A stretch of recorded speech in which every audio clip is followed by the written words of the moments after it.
We're here with Dr. Vivian Diller to rally 1 million women by World Menopause Day and join the conversation on thesecondtalk.com.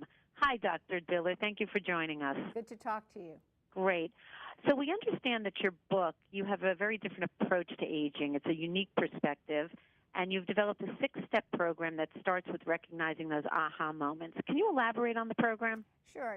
Prior to being a psychologist, I was a professional ballet dancer and a model with Wilhelmina, and that gave me a unique opportunity to learn firsthand what it's like to be attached to a youthful self-image and have to let it go. I wrote Face It, What Women Really Feel as Their Looks Change, because I realized that there are millions of women to some extent struggling with this issue as they hit midlife. I mean, the baby boomer population is hitting midlife as we speak. And every woman at some point faces an uh-oh moment where they feel as if something is changing and will never be the same. And it's at that point that we have to go underneath the surface of our changing appearance and recognize that something about who we are as women and the role we play is undergoing a change. Unfortunately, all too often, the menopausal symptoms that come along with that time go underground. They get hidden, misunderstood, even stigmatized. That's why I joined the Poise brand in their initiative of the Second Talk. The Second Talk is predicated on the idea that we had a first talk when we were adolescents, when we were talking to our mothers about the onset of puberty. And now as mothers, we talk to our adolescents. And we've come a long way in being able to move that from being the curse to our friend, to celebrate that change. Well, that's what we're trying to do in thesecondtalk.com.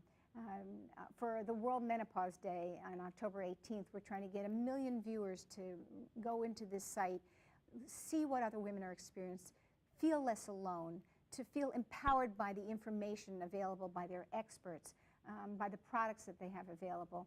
This is an opportunity, unlike what our grandmothers or maybe great-grandmothers had when their midlife experience and menopause really was a secret. It was a change, and it felt like you got old. Now we're talking about years ahead where we want to feel vital and attractive and sensual and even sexual. And we need to use each other and the resources we have to help us move forward. Fantastic. So talk a little bit about what the emotional impact of menopause is on self-image. When that self-image faces change, in other words, we have a stable self-image largely from the time of your early 20s well into when that midlife moment hits. Because remember, your self-image actually is undergoing change from adolescence into early adulthood. And then you get used to it. It's an image you're attached to. And when it changes, that emotional reaction is, uh-oh. First, most often is, uh-oh. Sometimes it's, I feel fearful of what comes next, the unknown. Then it's sometimes depression. Does this mean loss? Does this mean loss of my mate? Does this mean loss of my job? So when you have that tumultuous time with all these emotions running through you and nowhere to turn to really figure out what's going on, women feel very alone. They actually will say to me that sometimes they feel like they're going crazy. And I tell them, no, your estrogen levels are changing. It affects your emotions. You're feeling what 50 other million women are feeling in this country. So that is very helpful just to know that. And how can women manage the symptoms of menopause? What can they do? Well, like I said, as a psychotherapist, I feel like talking is a big help. Understanding what's going on in your body. Any process of change requires knowing and then what to do once you know. What you can do once you know, some people will seek advice of a menopause specialist. There's just recently information coming out that hormonal replacement therapy might have a role for some women. But there are other products. There are some natural products. There's also ways to take care of yourself, nutrition. There are experts on this website that will guide you through all these different aspects of your menopausal experience. And doing something, rather than feeling like the passive victim and overwhelmed, will make you feel better. Most important too, it does end.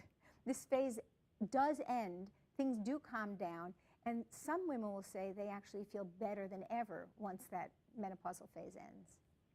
And can you speak to how often some women feel society might not be accepting of menopause? How does one deal with that? Well, And, you know, we all know we live in an ever-increasing youth and beauty-obsessed culture. So we're bombarded by, you know, a potion or pill or procedure that's going to wipe away our signs of aging. So that is something we all battle. What we need to do, all us millions of women, is join together and redefine what it means to age in our culture, that we have a future ahead where we can still feel like vital and attractive women. I think that's going to be one woman to each other. It's going to ultimately be mothers to their daughters. And I see a shift happening, but we can move that shift even further if we all work together to redefine what it means to age in our culture. That's great, and it sounds like the second talk is exactly what that's about. So could you just remind everyone about the second talk and World Menopause Day? Sure. World Menopause Day is coming up October 18th. We're encouraging women to visit the site thesecondtalk.com. It is a great resource. It's encouraging, inspiring, and heartwarming. So I encourage all of you to take a look at it. Thank you so much, Dr. Vivian Diller. It's been a pleasure having you. Good to talk to you.